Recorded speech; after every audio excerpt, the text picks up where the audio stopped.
Hello नमस्कार दोस्तों आज हम देखेंगे लो ब्लड प्रेशर ट्रीटमेंट, जिसके बारे में हम देखेंगे और उसके बारे में जानेंगे क्या उसके कॉजेज़ होते हैं, क्या सिम्टम्स हैं, क्या उसका ट्रीटमेंट है, कौन सी इसमें दवा मेडिसिन दी जाती है लो ब्लड प्रेशर को कंट्रोल करने के लिए। तो दोस्तों वीडियो को पूरा देखिएगा और वीडियो नॉलेजेबल होने वाला है, हर किसी के काम आने वाला वीडियो है। अगर आप पहली बार चैनल को हमारे विजिट कर रहे हैं तो चैनल को सब्सक्राइब, वीडियो को लाइक ज़रूर कर लें। तो ब्लड प्रेशर होता क्या है? ब्लड प्रेशर में दो टर्म होते हैं, एक होता है लो ब्लड प्रेशर, एक होता है high blood pressure. Low blood pressure को क्या कहते हैं? हाइपोटेंशन। लो ब्लड प्रेशर को कहते हैं साइंस के टर्म में हाइपोटेंशन। और हाई ब्लड प्रेशर यानी जो बढ़ा हुआ ब्लड प्रेशर होता है उसे हाइपर टेंशन कहते हैं। तो हाइपरटेंशन यानी जो बढ़ा हुआ ब्लड प्रेशर होता है, हाइपोटेंशन जो कम ब्लड प्रेशर होता है यानी जो डाउन होता है। अभी आपको हम आगे जो है इंडेक्स के माध्यम से समझाएंगे क्या होता है सिस्टोलिक ब्लड प्रेशर, क्या होता है डायस्टोलिक ब्लड प्रेशर। तो यहाँ पे आप ऐसे समझ लीजिएगा, जो हमारा नॉर्मल ब्लड प्रेशर जो होता है वो तो सभी को पता है 120/80 होता है। वो हाई ब्लड प्रेशर क्या होता है, जिसकी क्राइटेरिया रखी गई है हाई ब्लड प्रेशर में कंसीडर करने के लिए, वो है हाई ब्लड प्रेशर 140 से 90 है दोस्तों। और लो ब्लड प्रेशर क्या है हमारी क्राइटेरिया, और लो ब्लड प्रेशर की क्या क्या क्राइटेरिया है हमारी दोस्तों, तो 90 से 60 ये हमारी लो ब्लड प्रेशर की क्राइटेरिया है। तो ये आपको समझ में आया होगा आई होप। तो आगे बढ़ते हैं हम अपनी अगली स्लाइड पे। तो यहाँ पे हम समझते हैं सिस्टोलिक ब्लड प्रेशर और diastolic blood pressure. Systolic blood pressure और डायस्टोलिक ब्लड प्रेशर किसे कहते हैं? ये ऊपर वाला है दोस्तों, इसे हम कहते हैं सिस्टोलिक ब्लड प्रेशर। जो नीचे वाला होता है इसको डायस्टोलिक ब्लड प्रेशर कहते हैं, ये आपको ध्यान रखना है। और तो आगे हम बढ़ते हैं अपने सिस्टोलिक ब्लड प्रेशर किसको कहते हैं हम इसमें समझेंगे, और डायस्टोलिक ब्लड प्रेशर किसे कहते हैं, और mmHg का फुल फॉर्म क्या है ये हम इसमें देखेंगे। तो सिस्टोलिक ब्लड प्रेशर हमारा होता है जो दोस्तों शरीर के जरिए खून भेजने के लिए दिल का दबाव बढ़ाता है, उसे सिस्टोलिक ब्लड प्रेशर कहते हैं। ये नॉर्मल आप भाषा में समझ लीजिएगा। डायस्टोलिक ब्लड प्रेशर यानी डायस्टोलिक बीपी कहते हैं, जो नीचे वाला यानी कम होता हमारा। तो ये इसकी डिफिनेशन है डायस्टोलिक ब्लड प्रेशर की।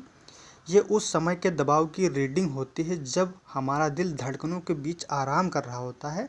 मेन वो पॉइंट जो कंसीडर किया जाता है वो डायस्टोलिक ब्लड प्रेशर होता है।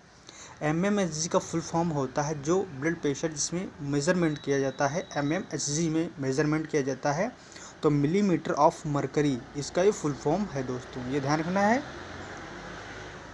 आगे हम बात करते हैं अपने इंडेक्स के बारे में। इंडेक्स के माध्यम से आपको हम समझाने की कोशिश करते हैं और इसमें बहुत ही अच्छी तरीके से दोस्तों हम आपको समझाएंगे।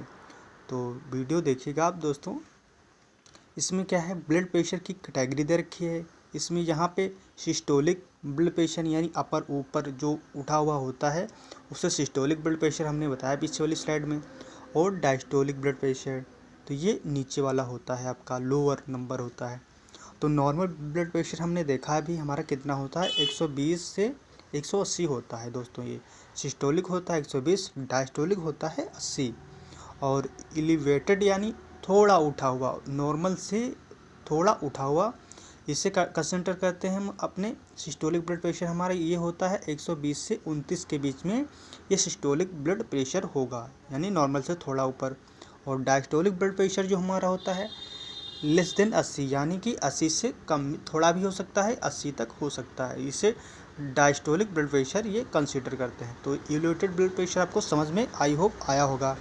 आगे हम बात करते हैं हाई ब्लड प्रेशर। तो हाई ब्लड प्रेशर यानी जिसे कहते हैं हाइपरटेंशन, इसकी स्टेज 1 है दोस्तों ये स्टेज। तो फर्स्ट स्टेज है हमारी, और इसे सिस्टोलिक, इसमें दोस्तों जो मेज़रमेंट किया जाएगा सिस्टोलिक ब्लड प्रेशर 130 से 139 के बीच में होगा। ये सिस्टोलिक यानी ऊपर वाला ब्लड प्रेशर हमारा होता है। और डायस्टोलिक ब्लड प्रेशर हमारा होता है 80 से 89 के बीच में, ये डाउन वाला होता है। तो ये डायस्टोलिक ब्लड प्रेशर हो गया हमारा। और अगला हमारी category high blood pressure hypertension की स्टेज 2। इसमें क्या होता है, सिस्टोलिक इसमें जो मेज़रमेंट किया जाता है 140 से ज़्यादा हो सकता है, और क्या होगा, डायस्टोलिक कितना होगा हमारा 90 से ज़्यादा हो सकता है। तो ये आपको स्टेज 2 आपको ध्यान रखना हाई ब्लड प्रेशर की, ये बहुत ही इम्पोर्टेंट है किसी भी पेशेंट को अपने ट्रीटमेंट करने के लिए, तो इसे ध्यान से देखिएगा। अगली हमारी कैटेगरी है हाइपरटेंसिव क्राइसिस। हाइपरटेंसिव क्राइसिस इसमें क्या होता है दोस्तों, अपने डॉक्टर को तुरंत यानी इमीडिएट कंसल्ट करना होता है अपने को। तो इसमें दोस्तों बहुत ही हार्ट अटैक आने के भी खतरे होते हैं, तो इसमें जोखिम ना लेते हुए अपने डॉक्टर को तुरंत मिलें इसमें। तो इसमें सिस्टोलिक ब्लड प्रेशर कितना होता है, हायर देन 180 से ज़्यादा हो सकता है। और डायस्टोलिक ब्लड प्रेशर यानी लोअर नंबर कितना हो सकता है, हायर देन 120 से ज़्यादा हो सकता है। आई होप ये ब्लड प्रेशर इंडेक्स है जो आपको समझ में आया होगा। आगे हम बात करते हैं इसके दोस्तों कुछ कॉजेज़ के बारे में। पहला कॉजेज़ है हमारा हार्ट प्रॉब्लम या डिजीज़ है आपके, उसमें आपको हार्ट अटैक संबंधी हृदय गति का कम होना, ज़्यादा होना, ये सारी समस्याएं हैं, तो आपको लो बीपी का दोस्तों कॉजेज़ हो सकता है। अगला हमारा है डिहाइड्रेशन। अगर आपको नोज़िया वोमिटिंग यानी डिहाइड्रेशन, किसी तरीके से उल्टी होना या फिर दस्त लगना, तो इसमें दोस्तों डिहाइड्रेशन बहुत ही ज़्यादा होता है, तो इसमें भी आपका ब्लड प्रेशर जो होता है लो होने की बहुत ज़्यादा संभावना रहती है। और प्रेगनेंसी में ये होता है दोस्तों, ब्लड लॉस ज़्यादा होता है। इसमें दोस्तों आपके ब्लड लॉस की वजह से लो बीपी होने के चांसेस रहते हैं। सीवर इन्फेक्शन हो गया, सीवर इन्फेक्शन में भी दोस्तों आपका ब्लड प्रेशर जो होता है लो हो सकता है। ब्लड लॉस हमने बताया आपको ऊपर, ब्लड लॉस में आपका बीपी कम हो सकता है। और इंडोक्राइन प्रॉब्लम है अगर आपको, तो भी दोस्तों आपको लो ब्लड प्रेशर की समस्या हो सकती है। और क्या हमारा अगला क्या है causes, low intake of salt in body. अगर आपके खाना खाते हैं उसमें अगर आप सॉल्ट का यानी नमक का प्रयोग बहुत कम करते हैं, तो उसके वजह से भी आपका ब्लड प्रेशर अपनी बॉडी में कम हो सकता है। अगला है पुअर न्यूट्रिशन यानी कि पोषण तत्व, यानी खाने में जो पोषण तत्व पाए जाते हैं हमारे, उनमें कमी होती है तो भी आपका ब्लड प्रेशर डाउन हो सकता है दोस्तों। ये हमारे कॉजेज़ हैं। आगे देखते हैं, अगला कॉजेज़ है हमारा सीवर एलर्जिक रिएक्शन। अगर आपको सीवर एलर्जिक रिएक्शन भी हो जाता है तो उसकी वजह से दोस्तों आपको लो बीपी हो सकती है। और दोस्तों क्या है हमारा अगला क्या है कॉजेज़, अगला कॉजेज़ हमारा बहुत ही, अगर आप लंबे समय से बेड रेस्ट करते हैं तो उसमें भी आपको लो बीपी की समस्या हो सकती है। हार्ट प्रॉब्लम हमने बताया दोस्तों, हार्ट रेट आपकी कम और ज़्यादा हो सकती है, तो उसमें भी दोस्तों आपको लो बीपी जैसी आपको दिक्कत हो सकती है। तो ये हमारे कॉजेस हो गए दोस्तों। आगे हम बात करते हैं इसके सिम्टम्स के बारे में।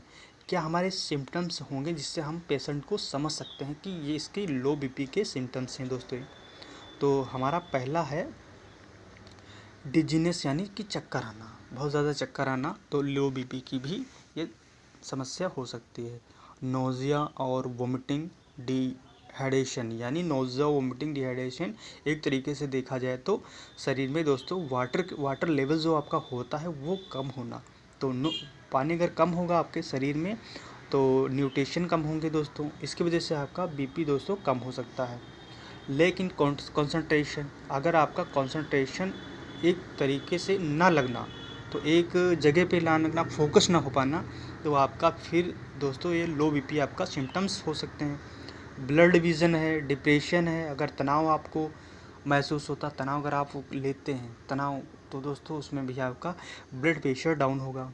सम टाइम अनकॉन्शियस, कुछ समय के लिए अनकॉन्शियस हो जाना, उसमें भी आपको दोस्तों ये लो बीपी के सिम्टम्स हो सकते हैं दोस्तों। तो ये दोस्तों आई होप आपको समझ में आया होगा।